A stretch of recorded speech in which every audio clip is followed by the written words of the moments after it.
Hello student, welcome back to Universal E-Learning. I'm your physics teacher Faisal Shahzad. We are discussing topic number 2.2 of our book, that is vector addition by its rectangular components. That topic is very much important for long as well as short.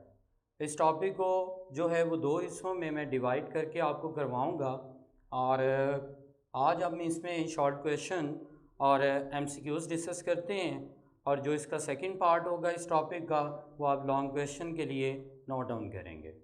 और short question पहले समझने का मकसद यही है कि आपको ये टॉपिक जो है वो काफ़ी हद तक समझ आ जाएगा। देखिए, अगर आप क्वेश्चन को ध्यान से देखें, write down steps to solve vector addition by rectangular components. देखें, अगर आपने किसी जगह पर जाना हो तो उस जगह का आपको कंप्लीट ड्रेस जो है वो पता होना चाहिए। तो इसी तरह इस टॉपिक को समझने के लिए पहले हम वन बाय वन जो है इस टॉपिक के पॉइंट्स डिस्कस करेंगे कि हमने इस टॉपिक में क्या करना है। अगर इस टॉपिक का टाइटल देखें, vector addition by rectangular components, it means कि आपने वेक्टर्स जो फ़र्ज़ करने हैं उन वेक्टर्स के कंपोनेंट को ऐड करना है और फिर उनका आपने रिजल्टेंट निकालना है। तो इसी तरह आप इस टॉपिक के कुछ स्टेप्स हैं जो समराइज़ किया गया इस टॉपिक को, उस समरी को हमने लिखना है पहले, जो summary very important short question, very important short. Write down the summary, ऐसे भी आ सकता है आपको, write down the summary to solve vector addition by its rectangular components as well as written as write down steps to solve vector addition by rectangular component। Students, इसके points की तरफ हम आते हैं। तो ये पॉइंट, अब जैसा कि अभी मैंने आपको बताया है, ये शॉर्ट क्वेश्चन है और इसको समझने के लिए हमें लॉन्ग क्वेश्चन जो है वो समझ आएगा। तो पहला पॉइंट है हमारे पास, find x and y component of all vectors. Find x and y components of all vectors. तो आपने क्या काम करना है, पहले जितने भी वेक्टर्स होंगे जिनका आपने एडिशन निकालना है, जितने भी वेक्टर्स होंगे 4 5 6 7 8 9 10, जितने भी वेक्टर्स हैं सबके आपने एक्स कंपोनेंट निकाल लेते हैं, इंक्लूडिंग रिजल्टेंट वेक्टर। जब आपने एक्स और वाई कंपोनेंट्स निकाल लिए हैं तो फिर आपने क्या करना है, find x component of resultant. Find x component of resultant vector,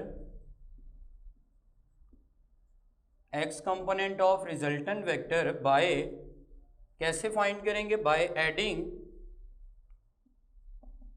x components of all vectors, x components of all vectors. तो स्टूडेंट, मेरे पास था फर्स्ट पॉइंट कि मैंने जितने भी वेक्टर्स थे सबके एक्स और वाई कंपोनेंट फाइंड आउट कर लेने थे, और जैसे ही मैंने एक्स और वाई कंपोनेंट निकाल लिए तो फिर मैंने क्या करना है, उन 3 वेक्टर हैं या 2 वेक्टर हैं तो 2 वेक्टर्स का रिजल्टेंट भी होगा। जैसे कि आपने प्रीवियस लेक्चर में सीखा है, रिजल्टेंट वेक्टर हम निकालते हैं हेड टू टेल रूल की मदद से। तो इसी तरह स्टूडेंट, रिजल्टेंट वेक्टर का जो एक्स कंपोनेंट निकलेगा तो वो मेरे पास बनेगा by adding resultant R x by adding x component of all vectors. जितने भी वेक्टर्स हैं, सो ऑन, सी भी हो सकता है, डी भी हो सकता है, एफ भी हो सकता है, जितने भी वेक्टर हैं सबके एक्स कंपोनेंट को जमा करेंगे तो वो रिजल्टेंट का एक्स कंपोनेंट आ जाएगा। दोबारा रिपीट कर रहा हूँ, मैंने क्या करना है, सबसे पहले जितने वेक्टर होंगे सबके एक्स और वाई कंपोनेंट निकाल लेने, क्योंकि इन पॉइंट्स को आपने जहन में रखना है तो स्टूडेंट फिर आपको ये लॉन्ग क्वेश्चन समझ आना है। तो पहला काम हमने याद रखना है कि सारे वेक्टर्स के एक्स और वाई कंपोनेंट निकालने। दूसरा काम हमने याद रखना है कि रिजल्टेंट का एक्स कंपोनेंट निकालने। अब रिजल्टेंट का एक्स कंपोनेंट निकालने के लिए हम क्या करेंगे, सारे एक्स कंपोनेंट को ऐड करेंगे तो वो रिजल्टेंट का एक्स कंपोनेंट बन जाएगा। तो स्टूडेंट चलते हैं थर्ड पॉइंट की तरफ। आपको समझ आ गई होगी थर्ड पॉइंट क्या बन सकता है, find y component of, find y component of resultant vector by adding by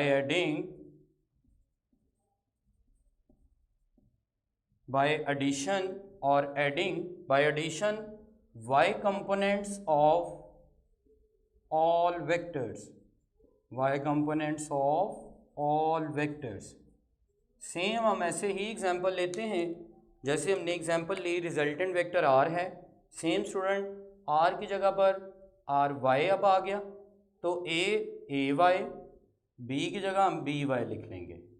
तो तीनों पॉइंट्स को मैं दोबारा रिवाइज कर रहा हूँ। मैंने सबसे पहले सबके एक्स और वाई कंपोनेंट निकाल लेने हैं, फिर मैंने रिजल्टेंट का एक्स कंपोनेंट निकालना है, क्योंकि जब मेरे पास सबके रिजल्टेंट एक्स और वाई कंपोनेंट आ गए हैं तो आप आसानी से जितने वेक्टर हैं सबके एक्स कंपोनेंट जमा करेंगे तो वो रिजल्टेंट का एक्स होगा, जितने वेक्टर्स हैं उनके वाई कंपोनेंट जमा करेंगे तो वो मेरे पास जो है वो उसका वाई कंपोनेंट आ जाएगा।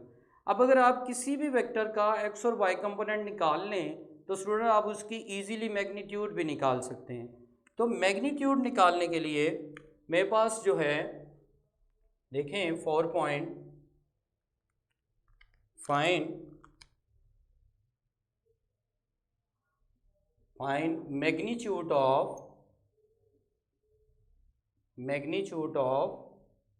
resultant vector by using equation as r is equal to x component का स्क्वायर प्लस y कंपोनेंट का स्क्वायर। स्टूडेंट ये हमने प्रीवियस टॉपिक में सीखा है वेक्टर रेक्टेंगुलर कंपोनेंट के टॉपिक में कि प्लेन के अंदर जब आपने किसी वेक्टर की मैग्नीट्यूड निकालनी होती है तो आप उसके लिए फॉर्मूला यूज़ करते हैं magnitude is equal to square root X component का स्क्वायर प्लस वाई कंपोनेंट का स्क्वायर। तो अब देखें लास्ट पॉइंट होगा direction. Find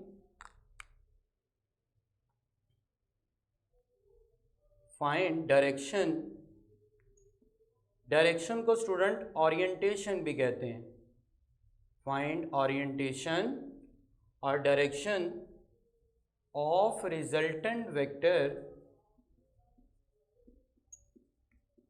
by using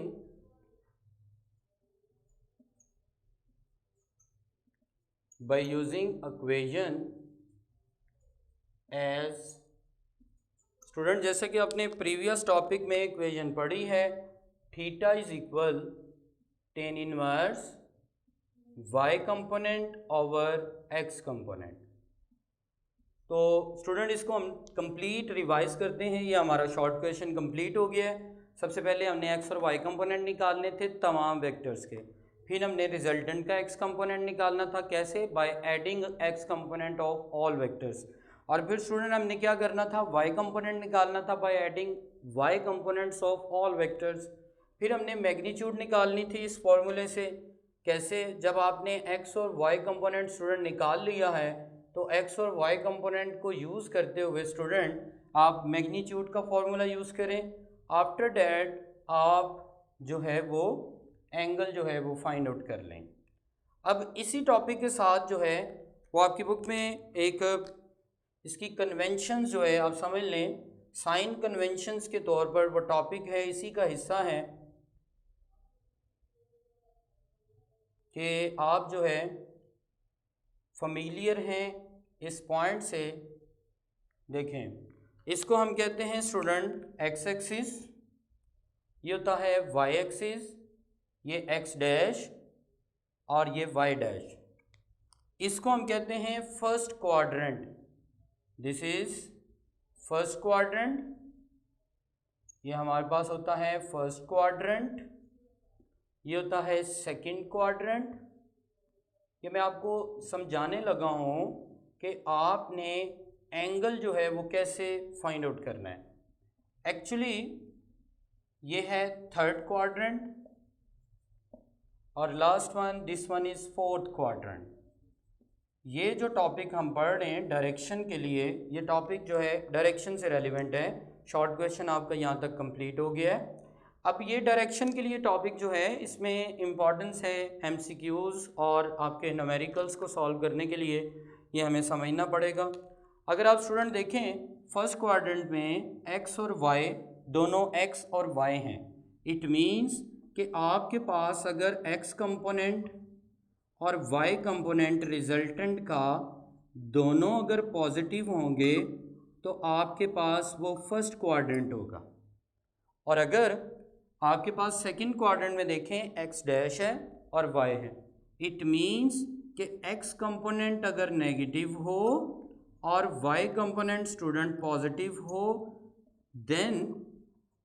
then our resultant vector lie in second quadrant. अब थर्ड क्वाड्रेंट को ज़रा ध्यान से देखें, एक्स डैश और वाई डैश आ रहा है, तो स्टूडेंट इसमें एक्स भी नेगेटिव है और वाई भी जो है वो नेगेटिव है। और अगर आप फोर्थ क्वाड्रेंट पे आ जाएं तो एक्स और वाई डैश हैं, इट मीन्स कि एक्स पॉजिटिव है और वाई जो है वो मेरे पास नेगेटिव है। अब आप आ जाते हैं हमारा जो इस टॉपिक के स्टार्ट्स पे थे, मतलब चैप्टर के स्टार्ट में हमने पढ़ा था थीटा की डेफिनेशन होती है angle makes with positive X axis in anti clockwise direction. Positive X axis से एंटी क्लॉकवाइज डायरेक्शन में बनाते हैं। तो हम यहाँ से फर्ज कर लेते हैं इसी इक्वेशन को कि ये फाई है, मतलब इसी इक्वेशन थीटा को हम क्या देते हैं फाई है। तो फाई एक्चुअली होता है phi is equal tan inverse R Y over R X, यही फॉर्मूला है। अब फाई और थीटा का क्या रिलेशन है, इसके लिए आप छोटा सा एक टेबल बनाएं। इस टेबल की इम्पॉर्टेंस आपको समझ आ जाएगी, क्योंकि ये टेबल आपने जो है वो याद रखना है न्यूमेरिकल्स को सॉल्व करने के लिए। जैसे ही हम न्यूमेरिकल्स की तरफ जाएंगे आपको इस टेबल की याद ज़रूर आएगी। तो यहाँ पर हम जो है वो क्वाड्रेंट लिख लेते हैं, यहाँ पर आर एक्स, इधर आर वाई और इधर एंगल लिख लेते हैं। अगर आप बेटा देखें मेरे पास क्वाड्रेंट कितने हैं, यहाँ पर आपने देखा बनाया क्वाड्रेंट 4 हैं।